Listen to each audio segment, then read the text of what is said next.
Jen Eby with the Nutrition Education Program through the Community Action Partnership.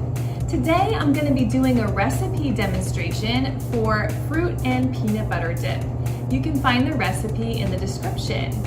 For this recipe, you will need an apple of your choosing. Today I'm using a gala apple, which is a nice, just eating apple, and it's also an affordable apple.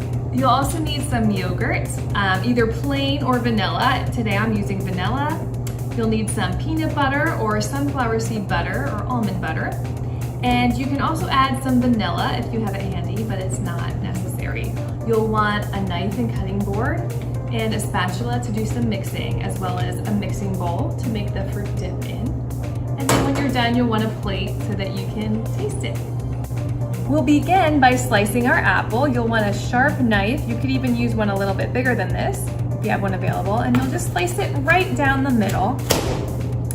And then you can remove the stem if it's in your way. I always like to do that. And you're gonna cut it down the middle again, so it's in quarters.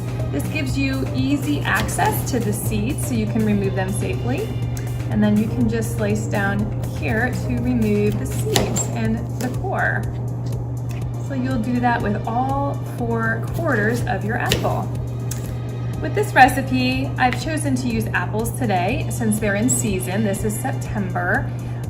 You can get them locally here in Pennsylvania, but you can also use other fruit with this dip, such as bananas or strawberries or grapes or any other fruit that you like.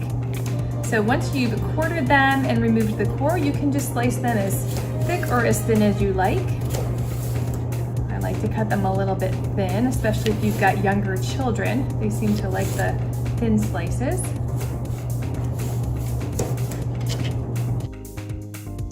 If you're not sure what type of apple you may want to select to eat with our dip today, or if you're considering making applesauce or an apple pie, it may be helpful to look at this guide to apples.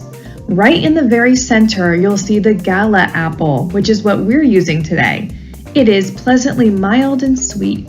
It's also usually very affordable. Right above that, you'll see the Fuji apple, which is sweet and slightly tart. It's usually nice and firm and crispy as well. At the bottom, you'll see the Braeburn apple, which is just mildly sweet. Over to your left, on the top, you'll see the Golden Delicious apple, which is one of the sweetest apples of all. It also tends to be a little bit softer. And below that is the Granny Smith, which is known for its tartness. That tastes really good in apple pies. On the right side, you'll see the Honey Crisp apple, which is neutral with sweet juice. And at the bottom, the Red Delicious, crisp and juicy. These are some of the more common varieties of apples you might find at the store.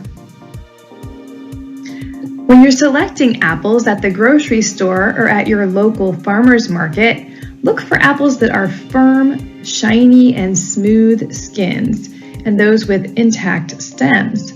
The apples should smell fresh and not musty. What are the nutritional benefits of apples?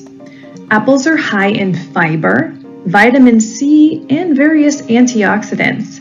They're also very filling considering their low calorie count. Apples are in season here in Pennsylvania from September 1st through October 25th. That's when you can find the freshest local apples.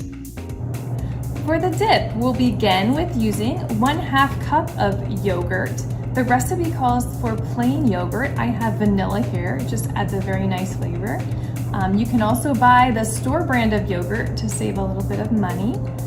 If you want some extra protein, you can use Greek yogurt, but it is a little bit more expensive than regular yogurt. So you'll want to put the yogurt into a mixing bowl. Spatula works nicely for that. The recipe also calls for some vanilla extract. Since I'm using vanilla flavored yogurt, I'm going to skip the extract, and you'll just want to add 1/3 cup of peanut butter. Or if there's a peanut allergy or you just want to try something different, you could use sunflower seed butter, which is what I'm using today. And you can use creamy or crunchy. We actually have crunchy sunflower seed butter, so it's going to add a nice texture to our dip. And then simply mix it together with your spatula.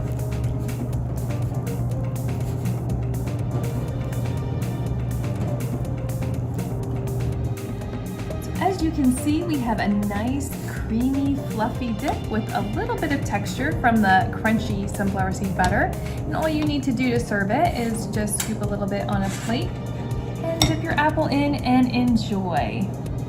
Thank you for watching this video. Stay tuned for more food tastings and nutrition education with the Community Action Partnership.